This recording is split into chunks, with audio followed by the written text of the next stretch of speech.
merasakan menjadi remah-remah mungkin.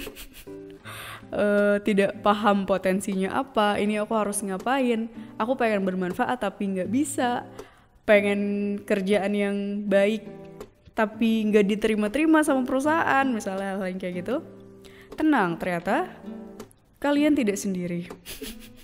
Untuk yang sedang merasa mengalami quarter life crisis, kalau kita lihat di independent.co.uk, ternyata lebih dari setengah millennials itu hari ini mengalami quarter life crisis. 6 dari 10 orang millennials hari ini itu terkena penyakit hal yang kayak gini. Gitu. Terus masalah terbesarnya ternyata dari semua masalah-masalah yang tadi aku sebutin, masalah terbesar dari quarter life crisis adalah soal finansial. Jadi soal duit. Duit emang selalu bikin pusing. Karena masa-masa peralihan ini adalah masa dimana kita tidak lagi menggantungkan diri sama orang tua kita. Kalau yang sudah lulus kuliah berarti udah nggak bisa lagi minta uang ke orang tua. Hal-hal yang kayak gitu yang akhirnya menjadikan kegalauan muncul dari diri anak-anak muda. Pertanyaannya adalah, apakah quarter life crisis ini wajar? Wajar nggak kalau tadi dilihat dari faktanya, wajar berarti teh. Karena 6 dari 10 millennials itu mengalami QLC. Berarti aku tidak sendiri. Berarti ini adalah jalan hidup yang benar, karena hampir sebagian besar anak muda juga mengalaminya. Jawabannya, kalau dari perspektif Islam, QLC itu tidak wajar. Kenapa tidak wajar? FYI, aku juga mengalami QLC, nanti aku ceritain ya kisah QLC aku. Oke, balik lagi. Sebenarnya kenapa tidak wajar? Karena kalau konsep dalam Islam itu harusnya yang namanya QLC itu sudah selesai sebelum akil balik. Kenapa? Karena yang tadi masalah-masalah konsep diri, misalnya masih galau, aku ini siapa, aku ini tujuan hidupnya apa, mau ngapain dan sebagainya. Yang namanya konsep diri harus udah selesai sebelum akil balik. Kenapa? Kalau dalam Islam akil itu kan artinya akal, sudah siap secara akal, sudah matang sudah dewasa secara pikiran, sudah dewasa secara sikap. Itu harusnya udah selesai saat kita akil balik. Kalau cewek 11 sampai 14 tahun, kalau cowok 12 sampai 15 tahun. Kenapa? Karena dalam Islam itu, dalam nilai-nilai yang kita yakini, orang setelah akil balik itu artinya sudah kena secara hukum, udah dapat dosa dan udah dapat pahala. Jadi sebenarnya berbahaya sekali kalau umur 25, umur 30 masih belum tahu tujuan hidupnya, masih belum tahu pedoman hidupnya. Kira-kira apakah dengan kondisi seperti itu dosa-dosa tidak akan timbul? Gitu. Jadi harusnya kalau pakai standarnya Islam itu umur kita cari rata-ratanya ya 14 sampai 15 tahun itu orang tuh udah siap. Kalau pakai ilmu parenting itu udah bisa lepas dari orang tuanya. Atau kalau yang kita kenal selama ini anak-anak, remaja, dewasa, baru kakek, nenek dan sebagainya, orang tua. Tapi sebenarnya itu adalah sebuah konsep yang salah. Kenapa? Karena dalam Islam kita itu tidak mengenal istilah remaja. Jadi dalam Islam itu adanya sebelum akil balik dan setelah akil balik. Kalau sebelum akil balik namanya anak-anak, kalau setelah akil balik dia namanya udah orang dewasa. Dia udah harus bisa mempertanggungjawabkan apapun yang dia lakukan. Dia harus udah tahu hidupnya mau kemana, dia harus udah tahu potensinya seperti apa. Kita contoh para penghuni surga hari ini, insya Allah surga tertinggi. Bagaimana sih mereka menjalani kehidupannya dari anak-anak sampai dewasa? Apakah mereka seperti kita yang 6 dari 10 millennials itu terkena quarter life crisis? Oke, kita mulai ya dari Nabi Muhammad SAW, teladan kita semua. Nah, ternyata kalau lihat kehidupannya Rasulullah tadi seperti yang yang seperti yang sudah dikonsepkan dalam Islam, bahwa yang namanya anak-anak habis itu dewasa, gak ada masa remaja, gak ada masa alay-alay, gak ada masa pacar-pacaran gitu, bolos-bolos kuliah, tawuran tuh gak ada gitu. Kita tahu Rasulullah itu umur 7 tahun dia sudah belajar tanggung jawab gitu. Rasulullah umur 7 tahun itu udah ini kan, udah mengembalakan ratusan kambingnya selalu utuh, pergi 100 pulang 100, semuanya gemuk-gemuk, belajar amanah, belajar tanggung jawab gitu. Mungkin teman-teman yang lain mungkin main dan sebagainya, tapi beliau tidak. Umur 12 tahun Rasulullah udah ekspedisi dagang internasional. Tuh lihat, umur 12 tahun ini masa-masa akan akil balik nih. Rasulullah itu udah belajar finansial. 17 tahun udah jadi kepalanya, yang mengepalai perdagangan internasional ini. Pamannya udah pensiun, digantiin sama Rasulullah. Umur 25 tahun, seperti yang kita tahu, Rasulullah menikah dengan Khadijah dengan mahar 20 ekor unta. Dan sebelum menikah juga Rasulullah kan ikut dalam bisnisnya Khadijah ya. Jadi sebenarnya ya tadi, masa-masa quarter life crisis itu sama Rasulullah sudah bisa diselesaikan sejak sangat kecil. Atau kita juga bisa lihat Zubair bin Awam. Zubair bin Awam ini seperti kita tahu dia punya kedewasaan cara berpikir sejak waktu itu. Kisahnya di umur 15 tahun kita tahu ya, ada kisah yang heroik di mana Zubair bin Awam ini mengacung-acungkan pedang, menghunuskan pedang di jalan-jalan sekitar Mekah umur 15 tahun untuk membela Rasulullah. Mana sih ini orang-orang yang ngejahatin Rasulullah? Itu seberani itu di umur 15 tahun. Itu tandanya apa? Ketika Zubair udah bisa bersikap seperti itu di umur 15 tahun, berarti dia udah tahu jalan hidupnya itu mau kemana, cita-cita besarnya itu seperti apa. Berarti Zubair tuh udah selesai dengan diri sendiri gitu. Atau Usamah bin Zaid. Usamah bin Zaid itu umur 18 tahun sudah ditunjuk sama Rasulullah untuk memimpin pasukan perang ke Syam dan pulang dengan kemenangan dan ghanimah, harta rampasan perang yang banyak. Kita juga kenal Muhammad Al-Fatih misalnya, umur 8 tahun itu beliau sudah hafal Al-Quran, umur 19 tahun udah diangkat jadi raja. Rentang 8 sampai 11 tahun beliau merupakan pembelajar yang sangat baik, belajar bahasa. Dia bisa bahasa Arab, Turki, Persia, Ibrani, Latin, Yunani.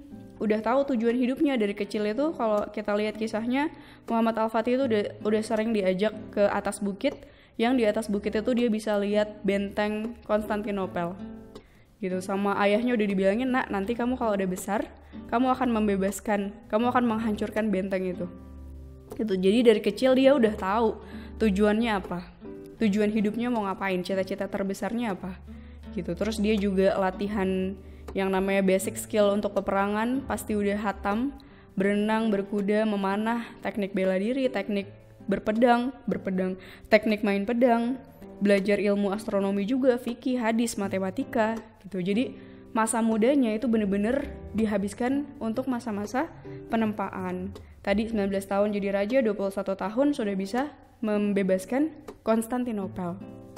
Atau Salahuddin Al-Ayyubi yang impian, dia juga udah mendeklar impiannya sejak kecil. Apa impiannya? Membebaskan Palestina. Jadi dari kecil cita-citanya tuh udah setinggi itu. Bayangin umur 8 tahun, 10 tahun udah bisa, Umi, Abi, aku bercita-cita ingin membebaskan Palestina. Kira-kira waktu kita kecil, cita-cita kita apa? Nih, kalau ada anak kecil yang cita-citanya udah membebaskan Palestina, setidak-tidaknya berarti dia sudah paham tentang akidah dari pentingnya membela Palestina. Itu satu. Aku sendiri pun gitu ya baru ngerti pentingnya membebaskan Palestina itu kayak sekitar tingkat 3, tingkat 4 kuliah gitu. Ya udah tua banget baru ngerti kemana aja dan sebagainya. Oke, lanjut ke Salahuddin Al-Ayyubi. Terus bahasan utamanya selalu jihad. Jadi yang dia pikirin itu jihad terus waktu masa mudanya. Karirnya juga oke, karirnya juga cemerlang. Jadi prajurit, jadi panglima, jadi perdana menteri, sampai diangkat jadi khalifah Mesir, seluar biasa itu. Bahkan kita tahu ya, saking concernnya ini sama jihad, Salahuddin Al-Ayyubi itu suka liatin masjid ke daerah-daerah terpencil. Katanya kalau saat sholat subuh itu barisan di masjidnya soft laki-lakinya masih sedikit gitu, beliau bilang ini mah digalakan untuk berjihad juga nggak bakal menang, digalakan berjihad ke Palestina juga nggak bakal menang kalau kualitasnya seperti ini gitu. Kebayang nggak orang yang bisa effort datengin masjid subuh hari dari satu masjid ke satu masjid, itu pasti punya semangat jihad yang luar biasa, punya cita-cita tadi ya, passion dia untuk membebaskan Palestina yang sangat besar hingga akhirnya dia bisa melakukan hal-hal tersebut. Jadi kalau kita lihat tadi, QLC menjadi hal yang tidak wajar kalau pakai standarnya mereka. Pertanyaannya adalah, haruskah kita memakai standar mereka? Karena jaraknya sudah 1400 tahun. Atau ya nggak 1400 ya kalau Muhammad Al-Fatih sama Salahuddin Al-Ayyubi. Ya itulah, intinya ratusan tahun kita berjarak dengan orang-orang keren itu yang tadi. Apakah hal-hal tersebut masih relevan kita terapkan di zaman sekarang? Jawabannya masih. Pedomannya mereka sama pedomannya kita itu sama-sama Al-Quran. Panutannya mereka sama panutannya kita juga sama-sama mengikuti, sama-sama menjadi umatnya Rasulullah SAW. Jadi harusnya ketika kita lihat para pemuda-pemuda, para millennials di zamannya Rasulullah punya kualitas yang seperti itu, harusnya hari ini pun anak-anak mudanya punya kualitas yang sama. Jadi gini, aku percaya mereka pun pasti juga merasakan hal yang kita alami sekarang. Galau tentang finansial gitu ya, itu kan hal-hal yang manusiawi ya. Galau tentang asmara gitu, tentang pernikahan, tentang pekerjaan, tentang konsep hidup, tentang potensi, itu mereka aku yakin juga mengalaminya. Tapi mereka mengalaminya di usia yang sangat muda. Misalnya tentang tujuan hidup, tentang konsep diri dan sebagainya, sebenarnya itu kan semua udah terselesaikan kalau kita mastering Al-Quran. Kalau kita tahu isinya Al-Quran, itu kejawab semua tuh. Tujuan hidup mau ngapain, kita harus kayak gimana kita harus berakhlak, dan sebagainya. Itu selesai kalau kita paham dengan pedoman hidup kita. Makanya kalau kita lihat Muhammad Al-Fatih ini umur 8 tahun dia udah hafal Al-Quran. Gitu, berarti dia sudah selesai dengan dirinya, itu umur 8 tahun, udah ngerti konsep diri dan sebagainya. Jadi mereka itu menyelesaikan QLC, masalah-masalah yang kita rasakan hari ini, tentang tadi QLC pergantian fase dari remaja ke dewasa, itu mereka udah selesai di usia sebelum akil balik. Kenapa Islam melakukan bikin rules kayak gini? Agar usia produktivitas kita, agar usia kebermanfaatan kita lebih panjang. Gitu, coba kebayang nggak kalau 21 tahun aja udah bisa membebaskan Konstantinopel, karya apa lagi yang bisa dia selesaikan di umur 60 tahun? Gitu, pasti kan banyak sekali ya. Di umur 20-30 tahun, ketika kita masih sibuk QLC, mereka sudah bisa punya krisis-krisis lainnya, tapi masalah-masalahnya yang lebih besar. Apakah itu membebaskan negara, atau itu jadi gubernur dan sebagainya. Pertanyaannya adalah kenapa? Kenapa hari ini anak-anak muda tadi, bahkan lebih dari setengahnya, itu kena kegalauan, kena penyakit QLC. Gitu, karena memang hari ini zamannya sangat menyeramkan. Kita hidup di zaman orang-orangnya itu jadi terlambat dewasa. Kita tahu sekarang tuh anak mudanya tuh kayak dianak-anakin gitu loh. Kita terpapar sama pornografi misalnya. Orang-orang mungkin bilangnya sexual education, padahal itu sexual exposure. Terus nikah muda dilarang. Terus industri hiburan itu luar biasa. Ada film, di sosial media juga luar biasa, dan sebagainya. Terus institusi pendidikan pun banyak yang bikin anak-anak muda itu tidak menjadi dewasa. Terus anak-anak mudanya jauh dari Al-Quran, jauh dari nilai-nilai Islam yang sesungguhnya. Akhirnya itulah yang membuat masalah-masalah tadi muncul. Pertanyaan adalah, bagaimana cara menyelesaikannya. Bagaimana cara kita sembuh dan selesai, bisa masuk ke tahap selanjutnya, bisa menyelesaikan QLC ini. Berarti solusinya adalah kembali lagi kepada Al-Quran. Pertama, back to Quran. Yang namanya Quran itu adalah Allah janjikan nurun ala nur, cahaya di atas cahaya. Kalau hari ini kita ngerasa hidup kita gelap, kita ngerasa bingung, kita merasa nggak berkembang, kita merasa tertinggal, kita merasa remah-remah, maka carilah cahaya itu. Dan tak ada cahaya yang lebih terang, dan tak ada cahaya yang lebih menenangkan selain Al-Quran.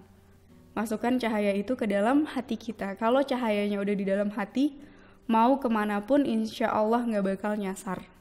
Pertanyaannya, susah nggak masukin Al-Quran ke dalam hati kita? Pasti susah. Gitu, pasti susah. Karena Al-Quran itu cuma mau masuk ke dalam hati-hati yang bersih. Kalau hatinya keras, kalau hatinya kotor, Al-Qurannya susah masuk. Terus gimana dong kalau hati aku kotor teh? Kalau keras? Ya harus dibiasakan, harus dipaksa gimana caranya, harus diupayakan, sampai Allah akhirnya berkenan ngasih hidayah itu, ngasih rezeki itu, ngasih cahaya di atas cahaya itu ke dalam hati kita. Tadi Al-Quran itu adalah pedoman hidupnya manusia. Ketika kita udah tadi mastering Al-Quran, maka masalah-masalah QLC itu harusnya selesai. Karena kita tahu konsep diri kita tahu tujuan diri kita paham kemana kita berakhir, apa kewajiban kita, gitu. Itu harusnya berarti masalah tentang diri, masalah dengan selesai dengan diri sendiri. Ketika tadi kita sudah bisa memasukkan Al-Quran ke dalam hati kita, harusnya selesai. Gitu, kita bakalan paham tentang manusia yang terbaik. Ada di Ali Imran ayat 110. Bismillahirrahmanirrahim. Kuntum khaira ummatin ukhrijat linnasi ta'muruna bil ma'rufi wa tanhauna 'anil munkar wa tu'minuna billah. Itu sesungguhnya kamu adalah umat terbaik, yaitu orang-orang yang menyuruh kepada kebaikan dan mencegah kepada kemungkaran. Gitu, dan yang beriman kepada Allah. Gitu, di situ kita tahu tuh, oh berarti ketika kita pengen jadi orang yang sukses, maka tugas kita adalah menyeru kebaikan dan mencegah kepada kemungkaran. Di Al-Quran kita juga bakal ketemu tujuan hidup kita. Gitu, tujuan hidup manusia tidaklah Allah menciptakan manusia untuk beribadah kepadaku, juga menjadi khalifatul ard. Gitu, kalau masalah ibadah itu ya harus jadi concern utama kita. Kadang ini masalah ibadah nih ya, kadang manusia itu suka lucu dan tidak benar, termasuk aku sendiri. Kadang suka menjadikan sholat itu sebagai interupsi kegiatan kita. Lagi nugas, tiba-tiba azan, aduh udah azan, break dulu deh. Nah berarti itu kan sifatnya interupsi ya. Kayak ganggu aja nih sholat, gue lagi berkegiatan dan sebagainya. Atau lagi rapat, nanggung deh, kita selesaiin dulu rapatnya 10 menit gitu, padahal azan udah selesai dan sebagainya. Suka jadi interupsi. Padahal kalau di akhirat nanti gitu ya, di hari perhitungan, amalan yang diperiksa paling pertama itu sholat. Itu jadi bagaimana mungkin kita menjadikan sholat sebagai interupsi, padahal itu adalah yang paling utama yang akan dilihat sama Allah. Itu baru sholat ya, belum ibadah-ibadah yang lainnya. Sama tujuan kita hidup di dunia ini adalah khalifatul ard, menjadi khalifah, menjadi pemakmurnya bumi ini. Kalau kita ngomongin pemakmuran bumi, berarti kita ngomongin peran kita. Peran kita sejauh mana kita bisa bermanfaat sama lingkungan. Ketika kita tadi punya tujuan untuk bisa bermanfaat, untuk bisa menjadi cahaya bagi orang-orang di sekeliling kita, maka mau gak mau kita harus selesai sama diri sendiri pasti. Yang kedua, kita harus punya potensi, harus punya manfaat, harus punya keahlian yang bisa memudahkan, yang bisa memberi manfaat buat orang lain. Gitu. Nah, ini tugas kita. Ketika pengen bisa selesai dari QLC, maka ketahuilah apa potensi kita. Nanti ini bakal dibahas lebih lanjut ya di pertemuan selanjutnya sama Kak Coki. Gimana cara melejitkan potensi kita. Tapi yang pasti potensi itu diawali dengan hal apa sih yang kita sukai. Karena tiap orang itu Allah titipkan potensinya masing-masing. Allah titipkan sumber dayanya, kemampuannya masing-masing, yang nantinya di akhirat Allah itu bakal tanya,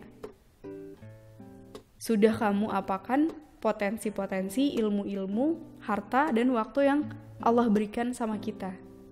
Gitu. Coba kalau ditanya hal seperti itu sama Allah sendiri-sendiri gitu, kalau di akhirat kan hisab itu sendiri-sendiri ya, gak ada bareng-bareng temen dan sebagainya. Kira-kira kita udah punya jawaban belum sih? Potensi kita dipakai buat apa? Sudah sebermanfaat apa?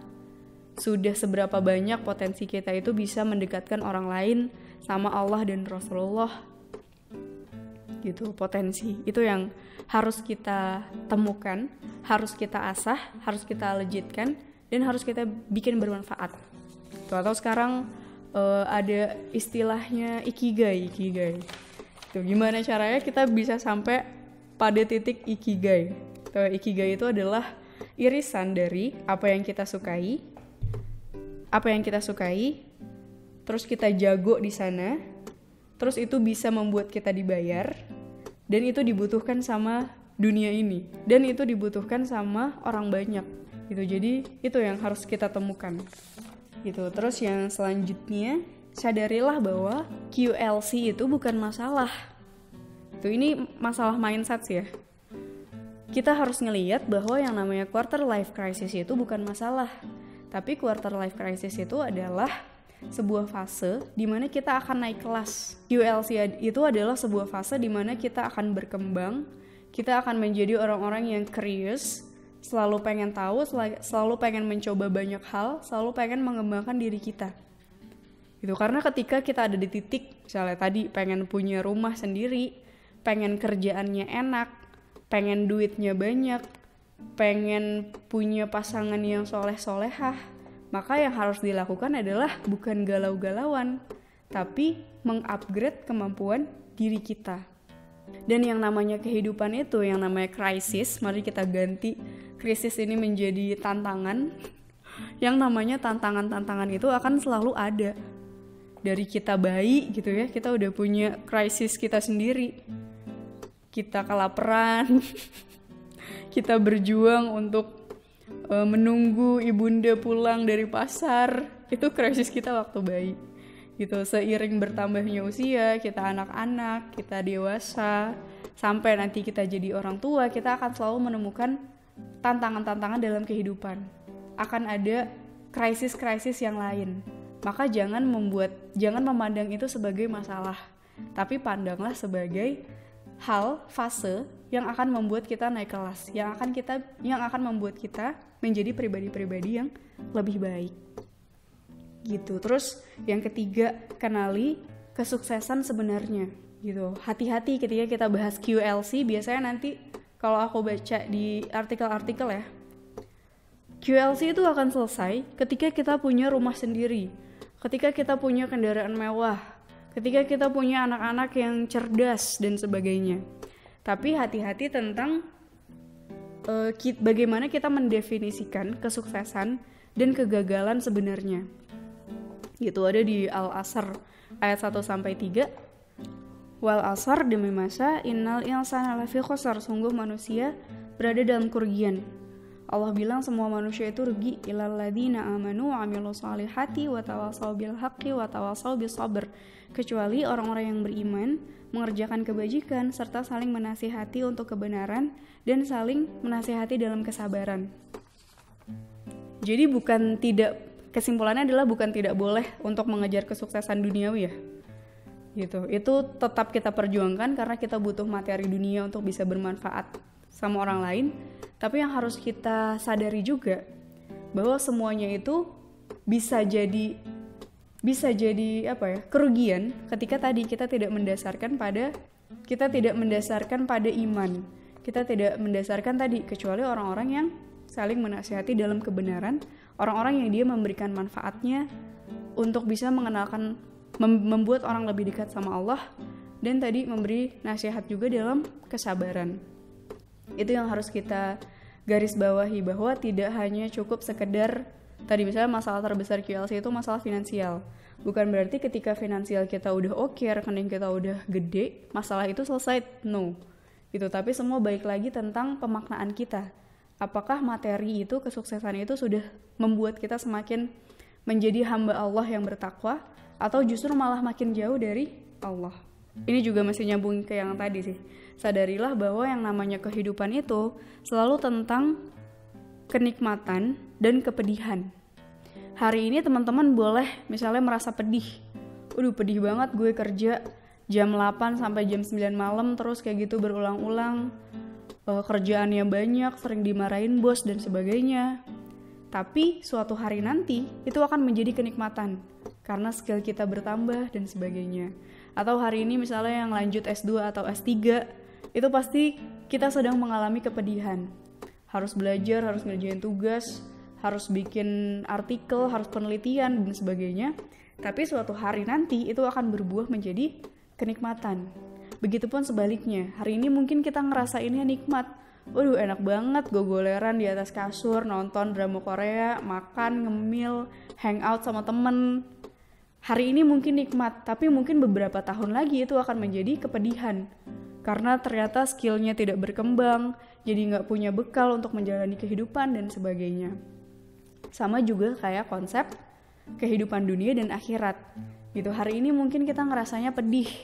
Pedih banget, harus jadi aktivis dakwah, harus menghafal Quran, capek, gak bisa main sama teman-teman, tapi one day itu akan menjadi kenikmatan yang hakiki.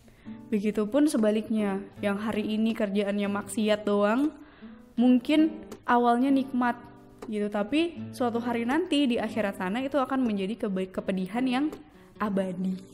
Tinggal kita pilih tuh tadi, hidup itu tentang kepedihan dan kenikmatan. Mana yang akan kita jadikan kenikmatan jangka panjang, mana yang akan kita jadikan kenikmatan sementara. Gitu, tapi FYI, kalau dalam hadis Rasulullah itu bilang kenikmatan dunia itu ibaratnya seperti kita mencelupkan telunjuk ke dalam lautan, terus kita angkat, ada air yang lengket di jari, itulah kenikmatan dunia. Dan seluruh air yang ada di lautan dan isinya itulah kenikmatan akhirat. Jadi kita tinggal pilih mau yang mana nih, mau memperjuangkan yang mana. Mau yang setitik air yang lengket di jari, atau pengen seluruh air di samudra. Gitu. Sama yang terakhir, jangan menyelesaikan masalah hidup kita, jangan memperjuangkan mimpi-mimpi kita sendirian. Tapi libatkanlah Allah, libatkanlah tangan-tangan Allah, libatkanlah para tentaranya Allah untuk membantu kesuksesan kita, untuk membantu kita keluar dari masalah-masalah. Kayak gitu, selalu libatkanlah Allah dalam apapun. Tolonglah Allah, maka Allah akan menolongmu, dan tolonglah agama Allah, maka Allah akan menolongmu dan meneguhkan kedudukanmu. Quran Surat Muhammad ayat 7. Gitu. Jadi itu tadi cara menyelesaikan diri dari quarter life crisis. Gitu. Harapannya abis ini kita bisa jadi pribadi-pribadi yang baru, orang-orang yang lebih semangat lagi untuk menggali potensi-potensinya, kemudian menjadikan potensi itu sebagai tempat kita bisa bermanfaat, tempat kita menciptakan amal-amal jariah yang bisa jadi penolong-penolong kita nanti di akhirat.